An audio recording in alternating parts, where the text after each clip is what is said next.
Hi, Chris. Hi, it's really good to have you on the podcast. I'd watched another interview that you did recently, hence why I decided to have you on the podcast because what we're going to talk about is very interesting. We are going to talk about issues concerning men, but specifically, we are going to talk about male suicide. So I'll say that for viewers right now, just in case I do get upset. Mhm. So before we get onto that topic, as I do with all my guests, can you just state who you are and basically your journey up until this point and why you decided to study this topic. Mm. So I'm Susie Bennett, and I am a psychological researcher. So I am studying the psychology, I suppose, of suicidal pain in men. Um, and it's many paths led me here, but it's a story, it's a feeling. Suicidal pain is something that's been in my own life for me personally and for people that I love. And so it was a personal question, a way to try and understand what brings somebody to the point where that pain feels so overwhelming they are questioning their ability to stay in existence. And also, collectively, I feel a sense of community responsibility around how can we all contribute to making life more bearable, more meaningful for people. Hmm. Excuse me. Okay. um so yeah, I did my first study into male suicide in 2018. So now we're here in 2025. And the conversations that I had in that first study was so transformative. The people that I met, both people bereaved by male suicide and men who lived with or had lived with suicidal pain, the conversations that I had were so moving, so real. So, you I think there's so much noise in modern society that is diverting us from our kind of the authentic, some sort of authentic reality about what it is to be a human being. And I think people that are questioning their ability to stay in existence are acutely attuned to what makes life meaningful, because the absence of those things is in some ways driving the pain then that they're feeling. And I also felt a real sense of loneliness in the men that I was speaking to, and a deep desire to be like heard.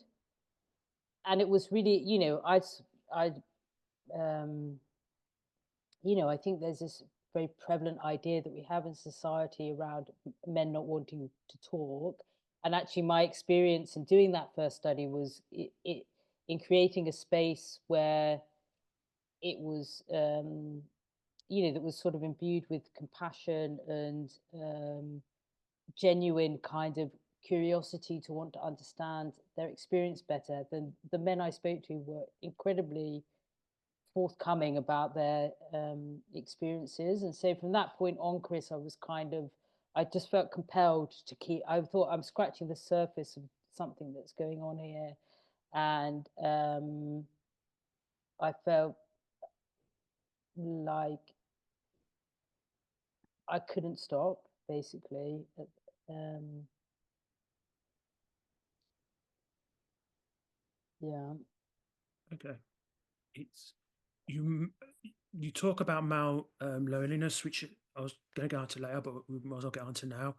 When you did that first, well, not just so much when you did that first study, but where do you think that loneliness comes from for men now?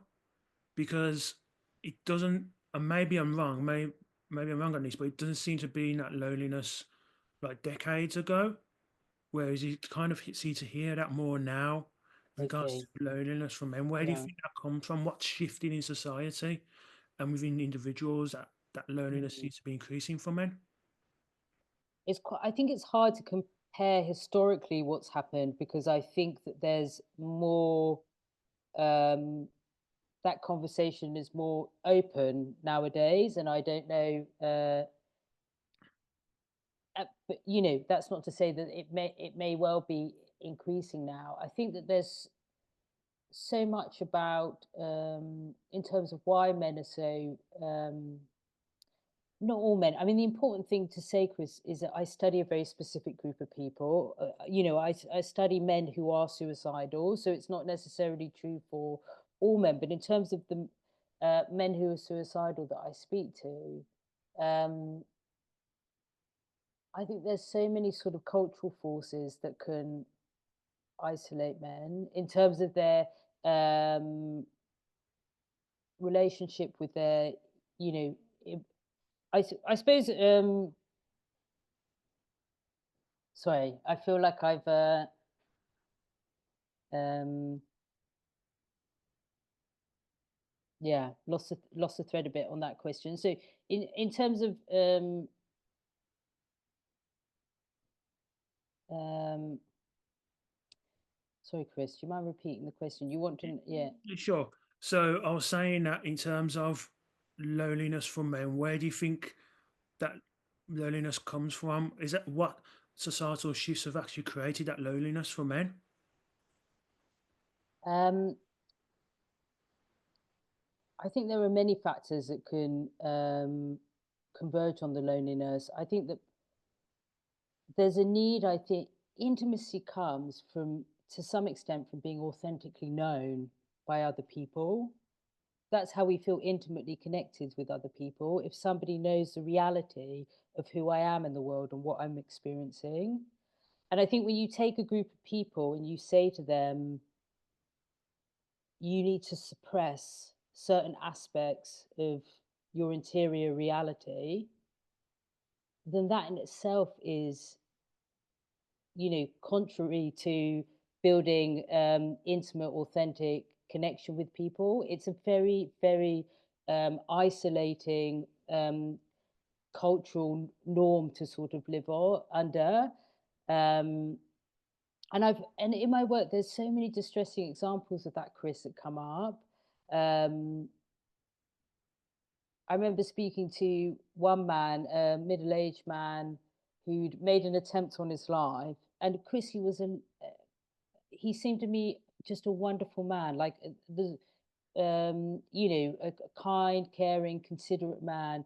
And he said to me in the lead up to his attempt, in his mind, it genuinely seemed the better option to end his life than to tell his wife that he was struggling. Like that for me is the embodiment of the violence of what these cultural ideas around emotional connection, emotional sharing that men are told, and the isolation and the loneliness that then can come from those ideas. That somebody actually thinks it's better for them to be dead than to Mm, tell someone that loves them that they're struggling. I mean, it's for me just so, the violence in that is so horrendous. Um, and I think it's really, really brutal. And I don't think that we necessarily always appreciate enough how violent that is. I think mm, we could be quite flippant about how, sometimes about how we talk about male loneliness or male isolation without really understanding like the violent manifestations of what that can mean for people. yeah, yeah. No, I agree. I mean, just quickly, we went off there, like I mentioned, obviously, nearly three quarters of all suicides are by Mm, men. And I think I described it just before this interview as almost like a flippant statistic in that we're getting more aware of it, but it's kind of like, oh, okay, it's almost one of those things that happens, even though the awareness has increased. Um, and there is, I think there seems to be there seems to be a period of loneliness amongst a lot of people, especially young now. But I think focusing on men, I've never seen men as lonely or seen, especially young, as lonely as there seems to have been. I don't know whether that's to do with technology, i.e., talking like we're talking now, or instead of going to like a pub or whatnot and mm, speaking, or whatever it may be. But there mm, seems to be that lack, that real loneliness now mm, amongst people, and it's like, well, if there's loneliness, where would that outlet be to express or even not if they express it to anyone, but just like a lot of men would do punch a punch bag or go to golf and swing a golf. Just like where are those places that you can do that now? Mm, mm. We did a study recently mapping kind of risk factors for suicide in men. So we asked men a question around how much do you think these factors contributed to the pain that you felt when you were suicidal, and they could rate them from sort of low contribution to high contribution. And then we were mapping to look at the interaction between the factors. So how did they sort of impact one another? And when it came to loneliness, we were kind of it mapped out. You had from loneliness a connection to romantic relationships, to family, and to friendships. And actually, the strongest relationships seemed to be from loneliness to friendship, which was really, really interesting to me, and sort of I think suggests something that we need to do much more research on. But this idea that potentially men are very, or certain men, very lonely for friendship, and I think lonely both then for each other, for real kind of male company, but I think also there's a real um, absence, I think, of friendship between men and women at the same time as well. So I think we need to do much more work looking at that. But I think that friendship is potentially um, a really significant area in all of this too. Mm. This kind of leads me on a little bit to male spaces because I when I did an interview last year for the podcast, and it was actually about and I say this as someone who doesn't drink, but it's about the pub trade, and Yeah, it's the person I was interviewing was saying that pubs are closing at a rate, and it's somewhere where almost like a ritual for a lot of men, even if you yeah, don't drink, because obviously you're with other men, industrial language, and that so on and so forth. But then those places are closing more and more and more. So it's like, where would you go for that? And your father would take you as well to do that. Even something like football, where sometimes a father would take his son to football, and a lot of them still do, but it's getting more expensive to do yeah. so. And I used to work with someone who used to play, I don't know if they still do, but they're older than me, and they were playing Sunday league football, obviously around men, and that was when they were really putting a lot of effort into it, and so on and so forth. But it's like a collection of men that were doing that every week, or at least every couple Mm, of weeks, something to look mm, forward to, and things like that. There doesn't seem to be a lot of anymore in terms of not just spaces for men, but spaces that cater to the male traits. mm-hmm. Aren't just necessarily don't necessarily have to be a conversation, but can be something to do with practical ways of doing Yeah, it. And yeah. is that a problem in regards to what going back to those, why they feel that loneliness? Mm, So if you don't, then you, obviously what can happen next could be a build up of frustration and tension as a result of that. mm. Yeah, I think it's really interesting what you're saying about the like spaces, cultural spaces like the pub, and the decline of those spaces, and what that can mean then in terms of um, male isolation and male loneliness. I think is really, really uh, moving idea. I think that there is a real, I think, beautiful, beautiful emergence of um, this very rich kind of ecosystem of community groups and interventions and things for men that seems to be really um,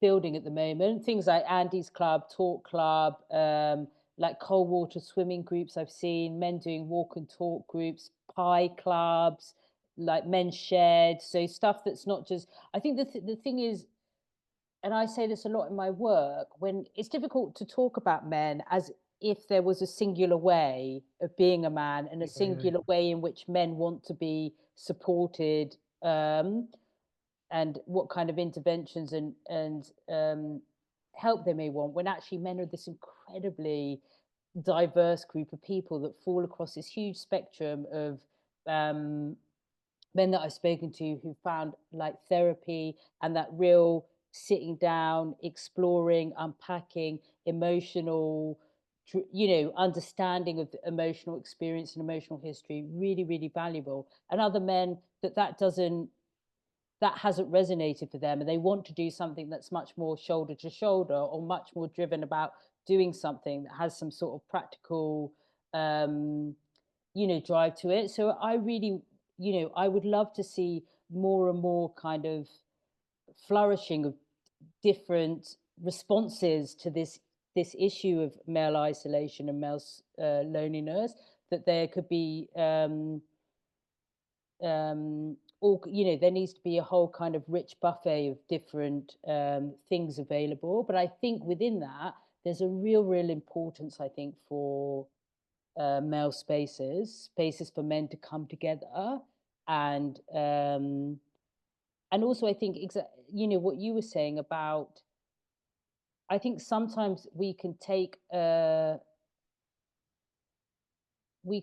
sort of assume that there is only one way in which people could build emotional connections, and try and the wrong thing to do is try and impose that onto people for whom that doesn't resonate. And I think therefore also, as you were describing, allowing there to be spaces like, I'm a big football fan. When I go to the pub to watch the football and I'm in a space that's primarily men, and Chris, it's I never ever in my life been in a space that's so emotional Mm, like than a group of men and me watching the football. mhm, Like the within that space, the emotions that suddenly you have permission to access and express mhm. are incredible, glorious. It's often really beautiful, very moving. um and I think there has to be, I suppose what I'm trying to say, something that's been really important for me in my work is to just really sit to come into my work from a place of deep curiosity about men. So not coming from a place of like, I want men to be like this, and I'm Yeah, going to try and tell men that they need to be like this, and this is what would make me comfortable, and what, but just really being curious about, like I say, the diverse spectrum of men and masculinity that I experience, but also just being curious about the ways in which they make sense of the world, the things that resonate for them, the things that are helpful, the ways in which different men want to build emotional connection or express their care. Um, for me, it's I also, we spoke a bit off air about boxing. I used to, when I was doing my a PhD up in Glasgow, I went to a boxing club which was predominantly male, and it was, for me, beautiful. I loved being in that space, watching how the men kind of took care of each other. There was so much love there without ever anything being overtly emotional or overtly affectionate. There was so much love yeah, being expressed between men in that kind of space, and I absolutely adored it. And it was, like I say, coming into that space, being curious about how you know um, men exist in the world. yeah, yeah. It's I was just thinking actually, because whenever this topic, not just on male suicide, but male issues as well, we talk about, especially about a few years ago, I know it's changed now. There used to be this almost caveat of almost trying to make men more feminine in order to solve Yeah. the problems. Oh, for sure, the feminine side, if they cry more and whatnot. Is that still happening now, or are we actually seeing that actually men, they need to the need to, if you solve this, you need to utilize those masculine traits, like develop those masculine traits to solve this instead of just going to the other end of the spectrum. And don't get me wrong, there are men that are naturally more than when we're more feminine, but just in general, that way actually you're expressing your masculine traits, and that's the way in which Mm, you're gonna stop this, like decreasing depression and mm. suicide in men. Chris, what I'm interested in is how the individual can learn to manage their pain in a way that isn't orientated towards suicide, in a way that makes them want to stay in existence. Yeah, yeah, yeah, Now, there's a responsibility beyond the individual for that pain reduction to happen, because often when you speak to a man that's suicidal, there are lots of structural, cultural, social, economic factors that contribute to their pain that he shouldn't be responsible for. He Yeah, shouldn't yeah, be in a position where these things have happened to him. So I'm not saying that it's up to him, but what I also want for that man is for him to have better tools to manage his pain, yeah, yeah, as long as those tools aren't harming other people or himself in the long term. Because you do see, for example, lots of conversations with men who are suicidal sometimes who might use drinking or drugs or gambling to help give them short-term pain relief, but over the long term it's making things more difficult for them. But ultimately what you want is to um, the factors that are contributing to his pain to be reduced, and also his ability to manage and regulate that pain to be supported. However each individual wants to do that, as long as it's not causing harm to other people, I think should be absolutely, they need to be respected yeah, yeah, as an individual in terms of how they are finding comfort in the world and how they're making sense of their pain. The only thing that I sort of do caveat within that conversation is that I do say every single human being is an emotional being. Like, to be a human being, you are in a you are feeling something right now, Chris. You're going to feel something until you die. The same as me. We are feeling creatures. So for me, I you having better tools to understand what those feelings are, because sometimes they're to do with whether we're hungry, whether we're tired. Sometimes it's to do with if somebody said something to us that's activated some traumatic response in relation to how our dads might used to treat us in our childhood. Like, all that, all those feelings of points of data for us to help us decide what do we want to do. How do we sort of, what choices do we make? So it's really important for me that we understand that giving men permission to have better relationships with that data, that emotional data, is not to make them in any way more feminine. It's to make them yeah, more human, yeah, yeah, make them, able to express and embody themselves kind of, more fully. Um, but at the same time, I really understand that if you've had a long, long history of being told that a certain behavior is not masculine, then it is very, very difficult to make the transition um, out of that way of thinking, because these ideas become, deeply ingrained. It's the same as certain messages that I've received as a woman and being told that certain kind of behaviors were, expected. Just because society then changes its mind about something doesn't mean that, like, 40 years of socialization haven't happened in my mind and made, certain behaviors more accessible to me than other ones. But I do think that we really, Chris, it comes down to, in a way as well, like, part of being curious about men is to really start enjoying and loving them, and the yeah, ways in which men want to,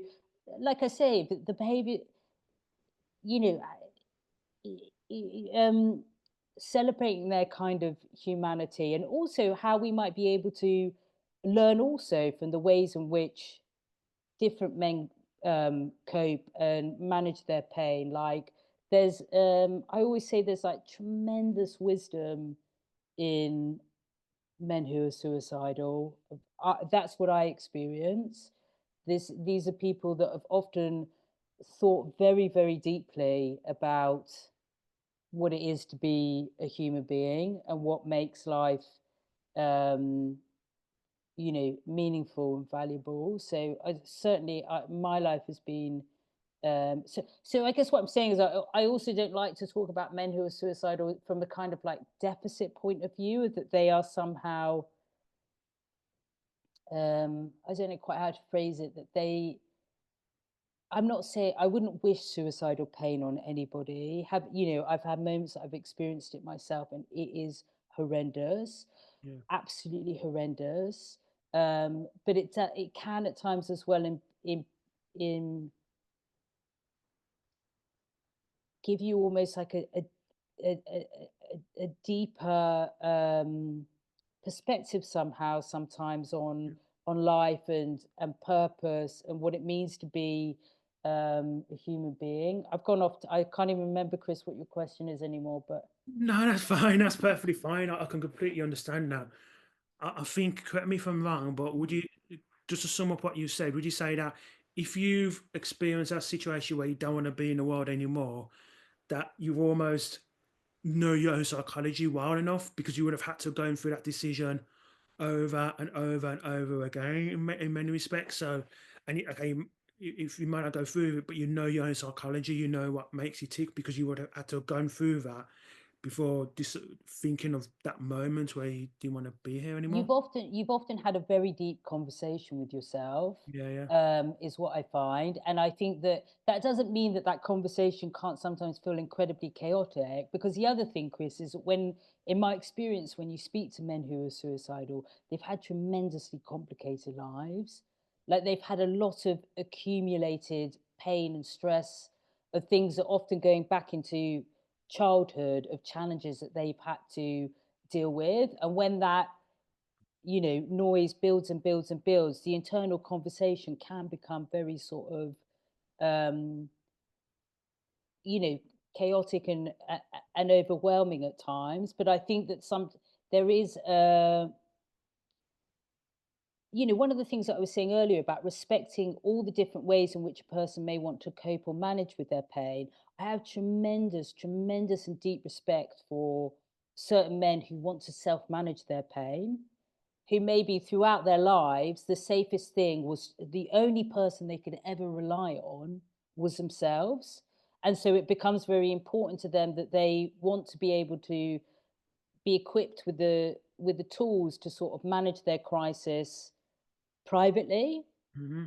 Um, and I think there has to be real respect for people for whom that feels at this point in time the safest option. Of course, I would hope that ultimately they would be able to get to a place where they were able to experience sufficient trust and security with other people, that they could start to see that they can begin to co-regulate their distress with other people. But I think there has to be, sort of real respect for people for whom that isn't currently, an option for them, because they've had so many unsafe experiences in the past. Some people, you've never learned to build trust with other people because from a very early age, the people around you were not, people that could be trusted. Yeah, yeah. No, I can, I can certainly understand that as well. I'm just wondering, you said you did your first bit of research on this in 2018. Mm. How many more research papers have you done on this? And have they looked at and in what ways have they differed in looking at this topic? Yes, we've done lots of different studies. We did one study which was kind of a big synthesis of, so we took 20 years of male suicide research, and we found as many studies as we could that been published in that time period, and we kind of synthesized the findings across them to kind of look for common patterns. So, Chris, I think that suicide statistics started being recorded in the UK in 1861. And Oh, for every single year since then, there have been more male deaths by suicide than women. So since 1861, we've known that there's this gendered dimension to suicidal behaviors where men are more at risk of dying than women. So hold that fact in mind. And then when I say we did this synthesis of 20 years worth of studies, and we were looking for qualitative papers. So that's things to do like interviews, focus groups, papers where you're talking to people who live a reality. For me, Chris, this is absolutely so important to understand something, particularly something psychological. You have to talk to the people that are living that reality so that they can tell you about their experiences. So for me, qualitative research is really, really important. So we've got this problem that we've known since 1861 men have been more at risk at. We're looking at 20 years worth of qualitative studies on it. And Chris, we found 78 papers. Now, if I tell you, like hundreds and thousands of papers on suicide research are published every year. So for us, for there only to be 78 qualitative studies on male suicide in a 20-year period is telling you a bit about the kind of research deficit that existing. So yeah, we did this big synthesis. We've looked at barriers that men experience, men who are suicidal experience around accessing professional support. We did a big study to develop an agenda of research priorities around what questions should we.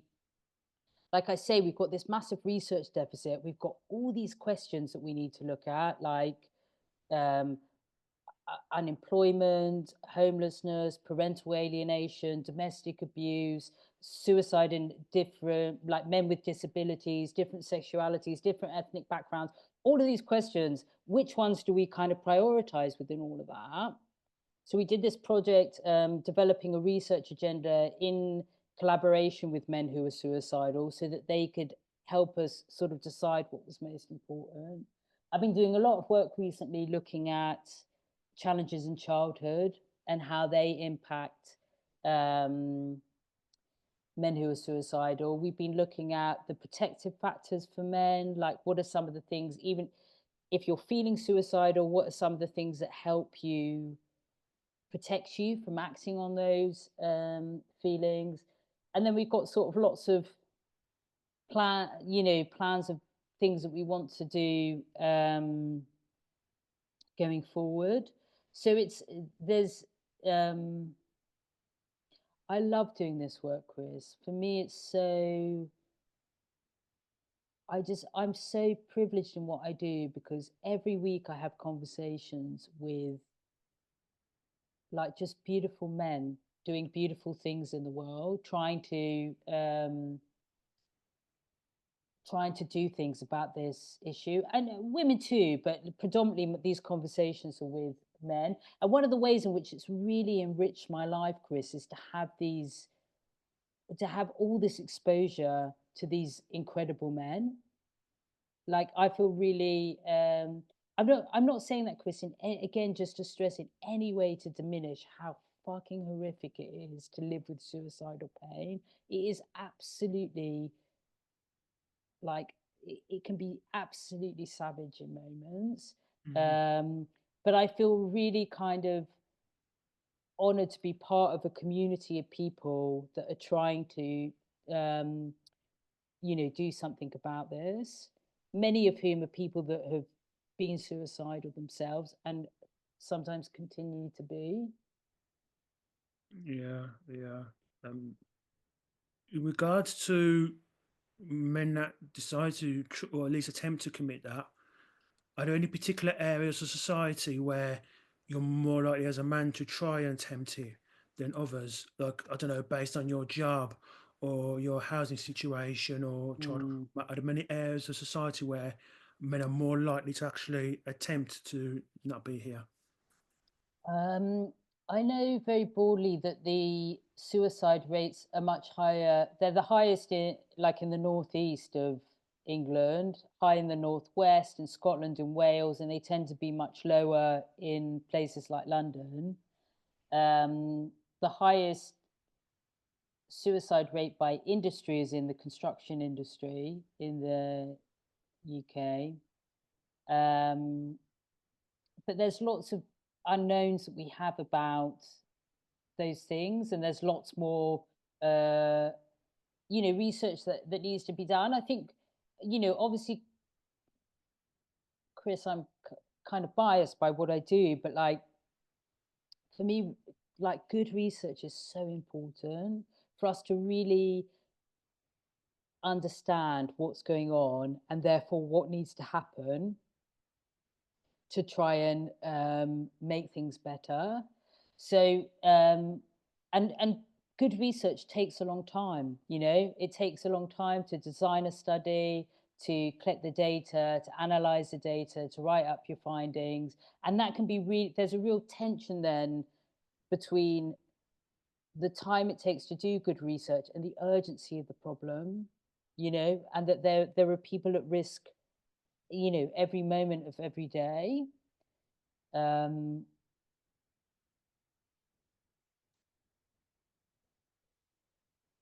Yeah. Yeah, yeah, it's certainly something that's in the news a lot, for sure. this whole thing with suicide. Just quickly, one of the things that shocked me, not your last answer before, was when you said that we've known since Mm, 1891 mm, the more men than women commit suicide. So bearing that in mind, why has it taken really only the last, let's say, 15, 20 years to put the foot on the accelerator when it comes to this research and yeah, bring this topic to the fore? yeah. I mean, I think there's so many factors that can contribute to that. I think, like, historically, there've been a lot of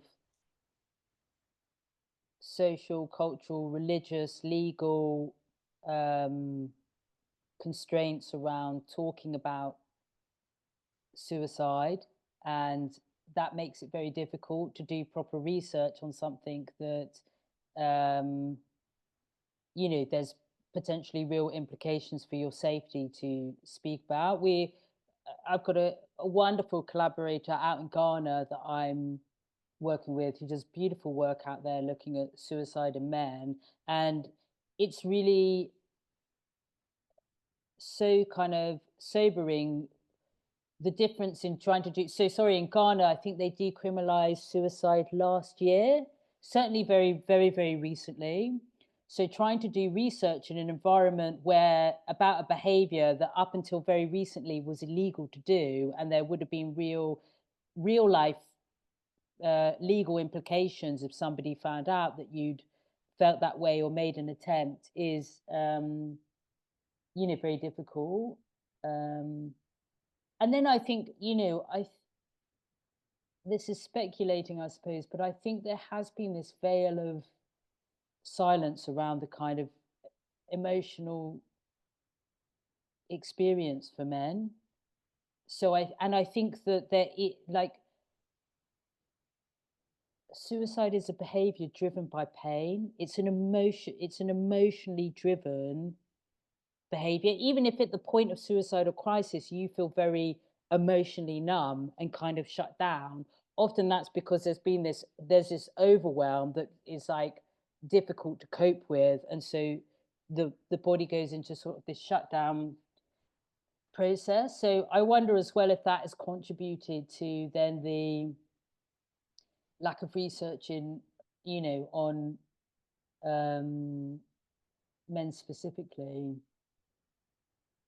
I'm really hoping that the tides are changing now, Chris. I really feel that you must feel this as well, like a momentum building around this. I'm not saying by any means that it is easy. And it's so sad that that it should be difficult to try and that there needs to be momentum built around. I understand as I'm sort of saying these words that they're kind of absurd that they should be being said, but I do feel quite like things are shifting in some way. Yeah, I mean, I agree with you that they're shifting. What I would say though, and this was going to be my next question to you, Mm. do we treat it in with, because obviously you do this, obviously it's part of your research and other people do, but do you think we treat not just men's issues but men's suicide with the complexity that it needs? Because sometimes I hear people say, well, they just need purpose, which I'm not saying men don't. I think they Yeah. absolutely do, but I sometimes think the conversation is a lot more simpler than that, because even men I know have purpose who have been, if not tried it, then have been really low on a lot of things. So, do you think we give the issue of just men and the issues that go through with the complexity that it requires? No. Yeah, is my yeah, is my very short answer. I think that um, and I've been guilty of this. So I will speak from a sort of personal perspective on this, Chris, of like my own journey through this work. Like the me prior to doing this research, me before 2018 to the me now, in terms of my understanding of men. Like when I meet a man now, I have a completely different response to him. I have a completely different reading of what his reality might be, the complexities, psychological complexities that he may be living under. I'm far more sensitively attuned to that than I was before. And Chris, that's painful for me to admit because I was somebody that was always very close to men. I grew up with three brothers. I've always had a lot of, you know, very close male friends. I'm somebody that would have considered myself, um, wanting to be a very loving presence for the men in my life. But I really have understood through this research journey that I really didn't understand them, and I my behavior towards men was um, driven by a lot of bias, which is true for all of us in terms of all groups of people, because that's you can't that's the ways in which we're socialized. But I suppose as well as wanting to share my research findings with people and like talk about the work, I feel like there's a position that I occupy in this. So I always say one of the limitations of me doing this research is that I'm not a man. So I can't fully understand what it means to move in the world as a man. And I don't think with the body and the brain of a man. And that will always be a limitation on my work.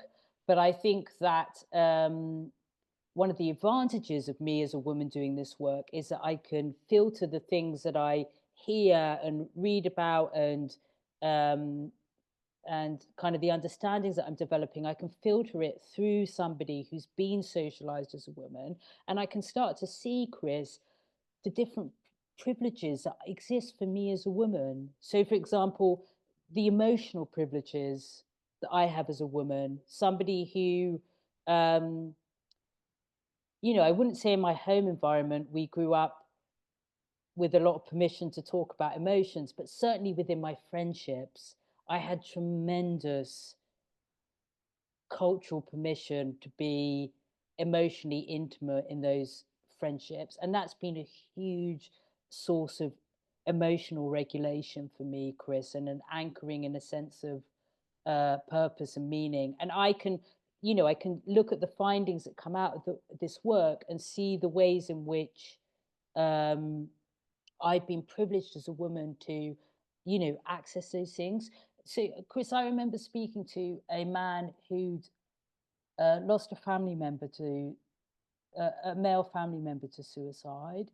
And I remember that he said to me, the person that had died had texted him on the day that he died and said to him that he loved him. So he texted him and said, "Love you." And he said to me, "This man that died never said, 'I love you.'" So him sending that message immediately told him that something was wrong. And again, going back to my earlier point about the level of cultural violence that has happened to a human being, that the first time they're telling someone that they love them is on a day that they are ending their existence. I mean, it's Chris, it's unspeakable. That for me is so horrendous. And that should never happen. And my heart breaks for all the people involved and that are now having to live with the legacy of those, that kind of level of um, cultural violence. Again, I've forgotten your question, but you were asking about us having a fuller understanding of men's. Yeah, Um, because the conversation seems to be very simplistic, and yeah. I don't want to get into manosphere and all that sort of stuff. That's a conversation for some other time. Mm, But sometimes when I hear people talk about, oh, we don't like these figures that come from the manosphere, everyone knows who they are. The problem I have is they won't come up with any solutions to that. okay. It's almost like leave a vacuum, and I'm thinking, well, to me, almost as bad as that because you're not really coming up with any solutions to some of the problems that men face. And there seems Yeah. almost you got one hand, you got oh, we don't like the manosphere, agitate, etc., etc. But on the other hand, you don't have people who hate that who think, oh, okay, well, they're going to come up with any solutions, and the only solution is well, men need purpose, which, as I said earlier, I think is true. But I think there are certain issues as well which they need some help. They do need some help. I mean, to give you an example, and this was a question I was going to ask you, and I know this isn't what I'm going to ask now, isn't necessarily your field, Mm, but because I'm going to talk literally about legal solutions to this. But Okay, I yeah. was just wondering, legally, is there anything we can do to help with this? Because it just seems to me that it almost seems like sometimes just don't give a damn about a lot of his stuff. Almost, I think Mm, the tide's turning, and I think people are talking about it more. But I still think, sadly, there's still some people who just don't give a damn about stuff, and he almost leave this cultural vacuum, and men are thinking, well, where do I go now, and so on and so mm, forth. Maybe mm. that's just be me cynical, but and there are I positive hear, things I see, but maybe, but sometimes I see that as well. I hear what you're saying, and I think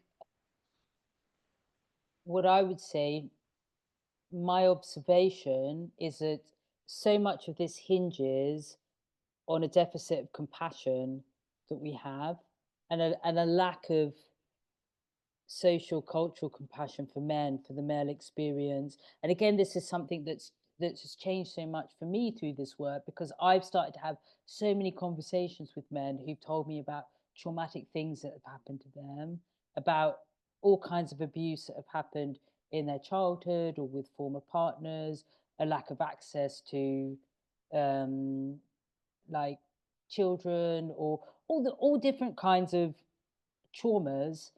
And so you start, my like I say, my understanding of men then starts to shift. You start to really understand men as a group of people that can be deeply, deeply harmed um, by life. And I think that when you're in pain, you need so much for that pain to be compassionately met Mm. by other people. And I really think that one of the things that we really, really have to do some deep, deep soul searching about as fellow human beings is around the levels of compassion that we hold for men, and therefore the discrepancies sometimes in,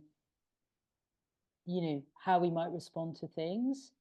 And I think so much of that kind of stems out to um, in different ways. So for example, something that was um, huge for me was I went to the dentist the other day, and in the bathroom they had a poster for, I can't remember the name of it, but it was a women's refuge for women who are victims of domestic violence.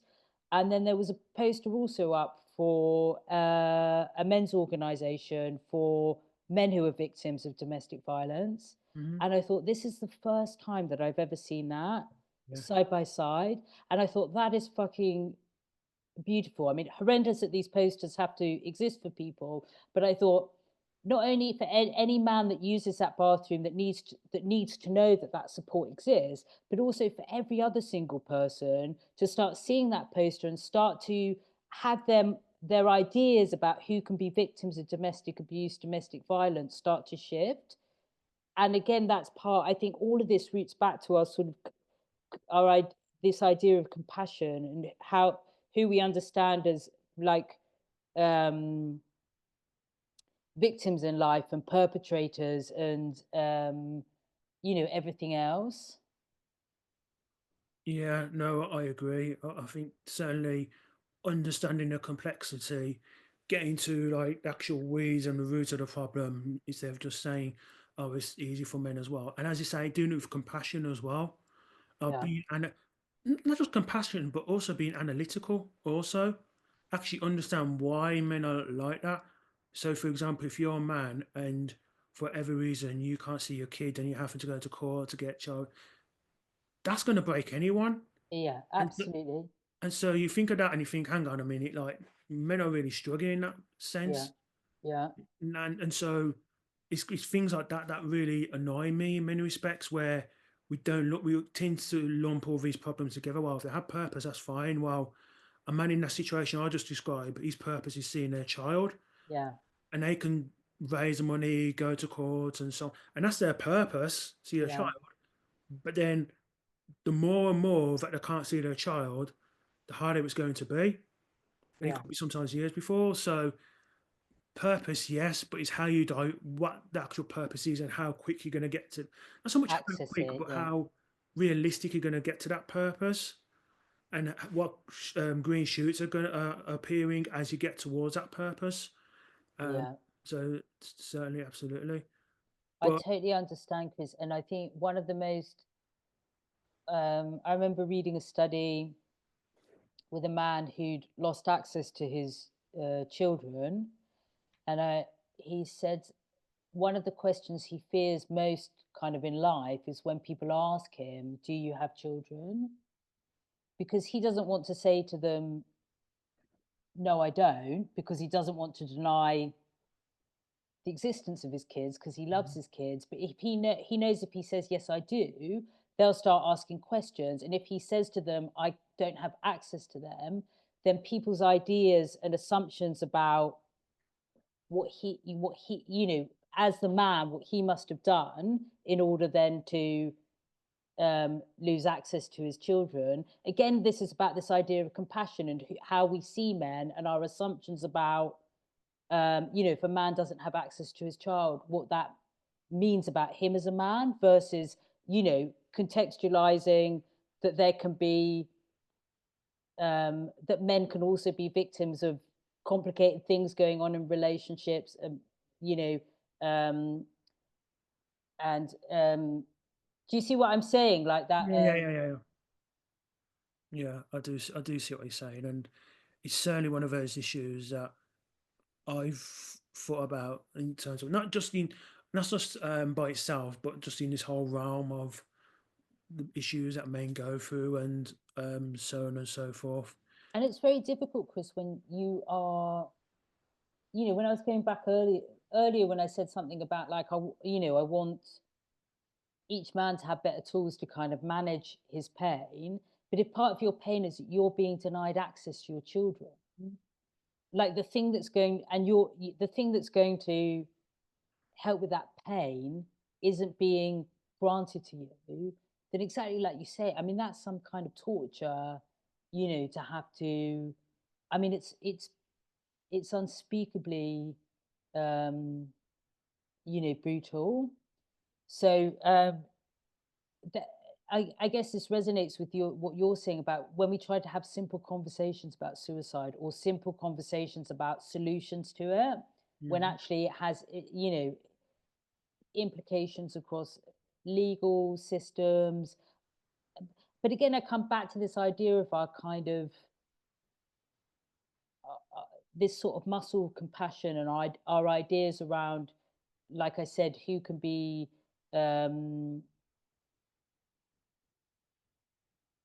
of understanding the different kinds of pain that men can carry and being and contextualizing that. Something that I really find difficult sometimes in conversations is when there's this sort of implication that men have somehow brought it on themselves Mhm, mhm. instead of understanding, no, men could just be really, some men could just be really fucked over by life, other people, um, structural systems, and being able to situate men in a context of Mm, things that have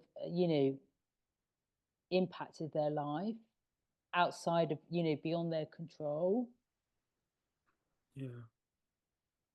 I just, funny enough, as I was speaking, I was thinking one of the ways it's changed for men over the years, and I'm not necessarily it's changed for a while. I'm not saying this change is good or bad, but in terms of men's place in the world, it's changed last 25 years Yeah. culturally, technologically, in terms of employment as well. And there's been more change with regards to that in the last 25 years than there possibly was in the previous 40, 50 years. Mm, And I was just wondering if that rapid change has probably contributed to this as well. Because if we were say, I don't know, incremental, then at least mentally you can possibly prepare for it more. mm. But it seems to have been so rapid. Rapid, yeah. Yeah, I mean, I'm from a generation where, just to put in perspective, where there was still like videotapes that were being sold for films and cassettes that were Yeah. sold for films, and yet I can still remember that with such clarity. and now it's completely different. And that's just one thing. Um, I just wonder, in terms of men's place in the world, if that's one of the things we don't take into account. About the fact that for everyone, to be fair, it has changed. The world's changed dramatically, more rapidly, like I Yeah, said, in the last 25 years than it did in the previous 4 or 5 decades. yeah, And we're still disorientated in regards to where men's role is in that. yeah, yeah. And I think that there's real I think there's so much in that, Chris, that is I think it's really confusing and difficult to know as a young man today what's kind of expected of you. And I think that there's lots of different factors that can contribute to that. And I think we see sometimes evidence of this like cultural tug of war in a way between the old norms and new norms. And I mentioned that we did this paper looking at barriers for men around seeking help, and I remember, certain men describing how they totally sort of understood and welcomed other men in their life going for help with these new cultural norms we have about it being okay to get it's okay to not be okay and to talk and things like that. And they understood I wouldn't judge another man for doing that, but I could not do that myself.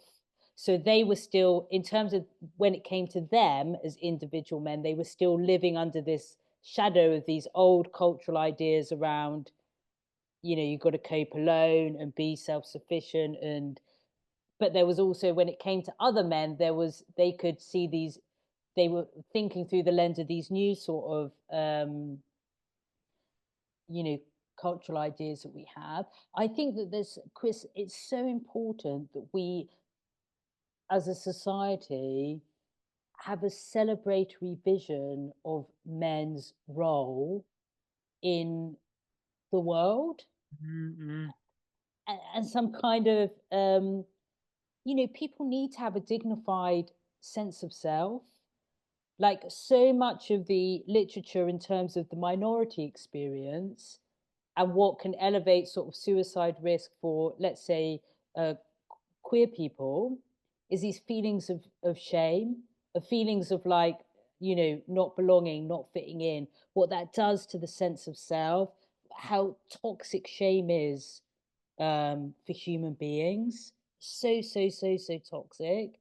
And I often think about that. And then from my lens of like being somebody who researches suicide in men, thinking, well, I see the same thing happening for some men now, of feeling this sense of shame about what they're being told from society and culture about what it means to be a man.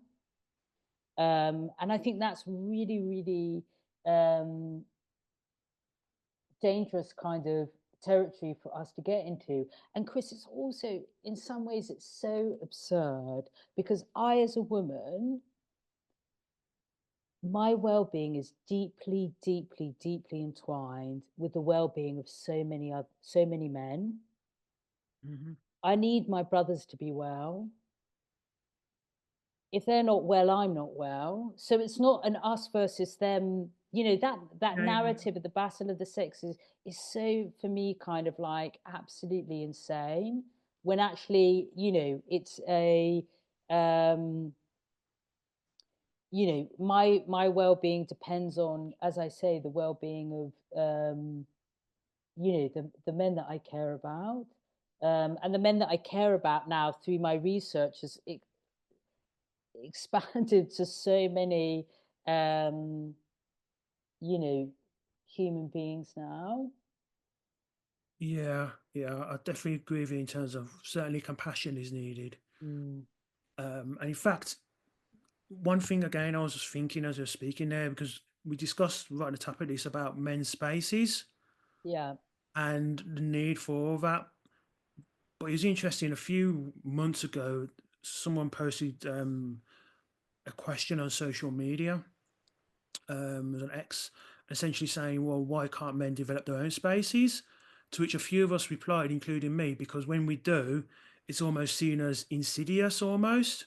yeah. in certain topics. Is that the case that from your what you've researched, that's the case? It's almost seen as in certain circumstances, not almost insidiousness when it comes to men being grouped together, that oh, it might be something bad, or actually, do we have a better understanding of male spaces now than we did a few years ago? It's really hard to say, Chris, because I guess I tend to um, be exposed to a certain group of people who understand. I have to say as well, there's some amazing female-led spaces for men of like women that really, really are concerned about what's happening for men. And I get a lot of messages or have conversations with mothers and female partners who sisters worried about the men in their lives. And for me, I tend to avoid too much contact with people that feel Yeah, differently, because for me, Chris, it's I can't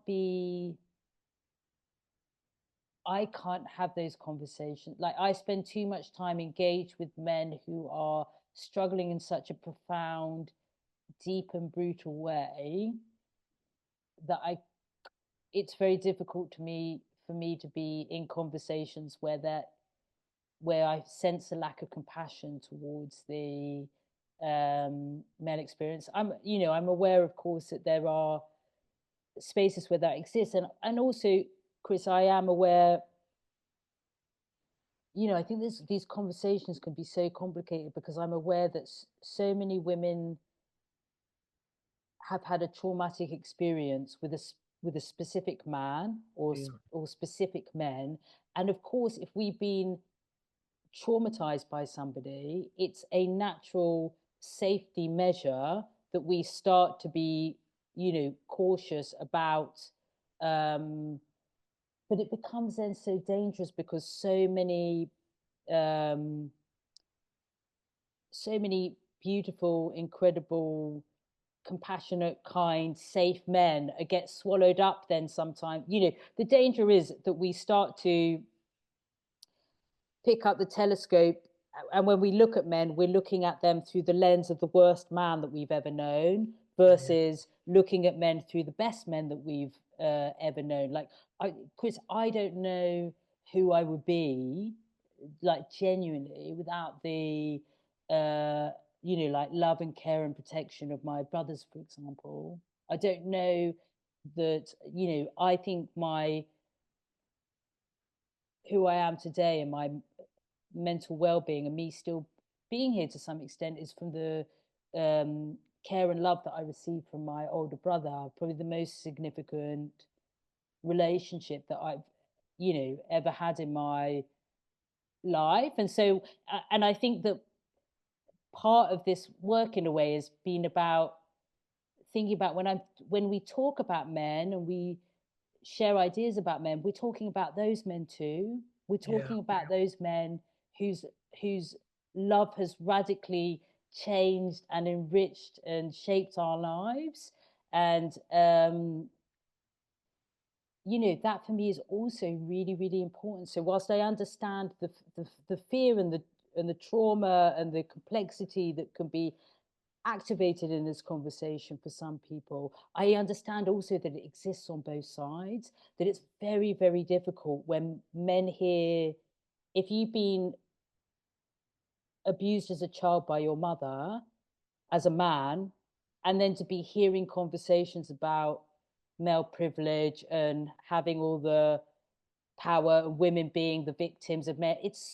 I mean, that is so painful for them uh, to hear those kind of ideas. So, I think that I understand that this terrain can be filled with so many emotional landmines for people because there's so much traumatic history for all of us. Um, but we have to find a way through it together. We just absolutely have to, Chris, because we need each other. yeah. No, I agree with that, and it's interesting. And I've spoken to a number of women who, for various reasons, be it their sons or brothers or friends, who, like I say, I've talked to. I was where was I? I was staying in a town last year, and there was like a canal near where I was staying, and had barges, and I was speaking to a mother, uh, Mm, and it's just a random conversation, and then she started talking about this, which like various issues regarding to her son as well, and I've had conversations with women about that as well, just in general, and I've actually seen through their relative, be it brother or son, or even their father, like looking back about mm, those conversations as well. So mm. obviously, I agree with you that we not just need each other, but we need to understand each other, and that we're Yeah. different, but we complement each other as well. One thing I was going to speak to you very quickly on, and it was something I heard this morning. It made me think of it in regards to helping men, especially young men as well. How Mm, important are role models in that? mm. Or is it a case of giving them the tools to cope, to develop themselves or cope with this themselves more important than actually role models? Or do they complement each other? I think they really complement each other because when you having an effective role model in a way teaches you the tools because you start to see through how they behave and conduct themselves ways in which you would might aspire to behave and conduct yourselves. I think if you have not been privileged to be able to have good role models, then another good solution is being able to being given opportunity to learn those kind of tools for yourself. There's this beautiful organization called Lads Need Dads. Yeah, I know the person. Yeah, Okay, I know her. Yeah, she's a friend of mine. Yeah, I know her. So yeah, so it's gorgeous, right? I mean, that's and that for me, that organization really, symbolizes the need for young boys to have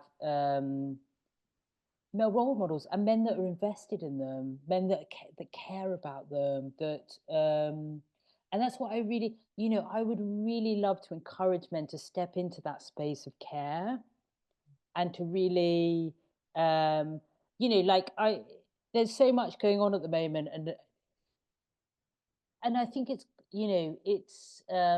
obviously the adolescence TV show has just come out, and that everybody's sort of talking about that. Gareth Southgate's just made I don't know if you saw that, like he gave a yes, yeah, speech yeah, about, um, I haven't listened to the speech, so I didn't want to, I don't want to comment on what he said, but I love the idea of him expressing that care, of showing, as an elder man, his concern for what might be happening. You know, for young boys. But I also think that we need to also celebrate that for me that I'm not a man, so I can't speak to other what men find to be adequate role models. But I certainly know that as a woman, I see lots of role models of men that are embodying a um, version of or an expression of maleness, masculinity, or fun just being a human being that I find like deeply, aspirational and beautiful and powerful and valuable. So, um, but I do think that there is something. It's if you don't, there's something that a cultural figure can give you in that way, and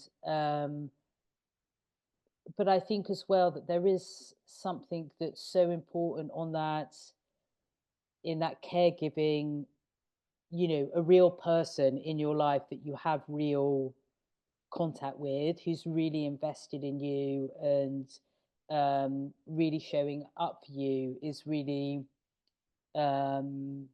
is so important as well. This is why it's so things like parental alienation in circumstances where this parent is not in any way a danger or harmful to a child is so desperate mm, because it's a denial of those role models as well as so many other things, of course, that a caregiver is to a child. mm, yeah, yeah. Completely agree with you. We're almost coming at the end. Yeah, so Chris, sorry, can I ask who do you see as role models? God, that's a good question. I mean, I'm a writer as well, so Okay. a lot of them. I would say a number of them. Obviously, athletes, because I'm a big sport, so a lot of athletes in that regard. Yeah. Also, writers. It's funny, and I'm nothing like the person who I'm going to mention I'm a fan of, but when one of my favourite writers and someone who got me into writing was a guy, Charles Bukowski, and people say Okay. to me, "But you're nothing like Charles Bukowski. Like, he's a heavy drinker. I don't drink. Like, that's just not me at all." But I like. I won't say I like the darkness of it. I think that's wrong, but I like the realness of it. This Yeah. real gruff man who, because he's a Okay. poet and his novels are more like semi autobiographical. So it was him going from job to mundane job and not enjoying that, and then what he's struggling with as a writer. I kind of like um, that realness of it in many respects. Mm, Obviously, I don't aspire to be like that. I always aspire to be better, but yeah, that was is mainly writers in that sense, that gruffness. And obviously, we couldn't afford to do it now. But when you hear about writers back in the day, like as a man, you could pay to go abroad and do that sort of thing and experience the world for yourself. I mean, now you wouldn't have the money to do it. A lot of men, especially working class, because it's just not yeah. affordable. Yeah. But just that boldness of doing that, Yeah. and so on and so forth, and that honesty from people as well that I really like. And when I say honesty, I mean people who are genuinely honest. No, not just honest for the camera, but not virtue signaling, but there's like an honesty to them. Those sorts of people I've always liked. Of I've never course. liked people who sanitize. Yeah. It's great. It grates me. So those are Yeah. kind of my role models, more athletes in many respects, writers, like authors in particular, from not so much modern writers, but more authors back in the day, like way back when. But obviously, I look at them and I think, okay, they're not perfect, and you make sure you learn basically not the certain aspects of their behavior you don't like, and you just learn from that. But in Yeah. terms of how much like like they really were, like I don't like using the word, but almost like an alpha man in that. That's the only way I can describe it. Mm, Those are my sorts of things, and certainly in terms of sport and the competitiveness, which is something I particularly like as well. Um, those athletes like definitely certainly interest me, and especially mm. those who are aiming for records. I used to be a big athletics fan as well. So those who are aiming for records, and so and who worked hard, yeah, I could appreciate an underdog if an underdog's actually working hard, and I see actually Mm. that person's making progress. I can appreciate all that. So to go back to your original question about role models, yeah, I would say certainly writers and certainly athletes were more my role models, but I wouldn't necessarily take them at full value. I would take the best aspects of them and then learn Yes. and then develop from that. Yeah. Yeah. It was interesting what you said as well about you like the honesty of certain writers. You don't like people that sanitize things, Yeah, but are honest. And I was thinking, I think that's what I was trying to explain earlier about men who are suicidal and the conversations that you have. There's a real honesty about those conversations and about their yeah perspective. It's not being sanit, it's so real, it's so raw. And I like you, um there's real potential for connection in that, because that is very it's so difficult to be a human being, Chris.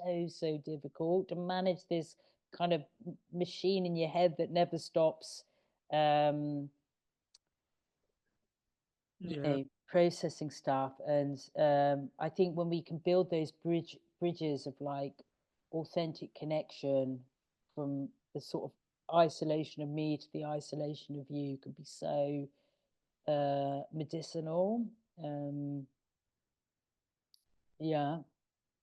yeah. As I said at the beginning, I think that, like I said, those spaces you talk about, those where men can come together and just be themselves in many respects, I think do help. I think Absolutely do they're help. so valuable. And I think it's, I want to say spaces. This is me personally. If I was in that situation, I'd prefer in-person spaces Hmm. in that respect, because that's just me.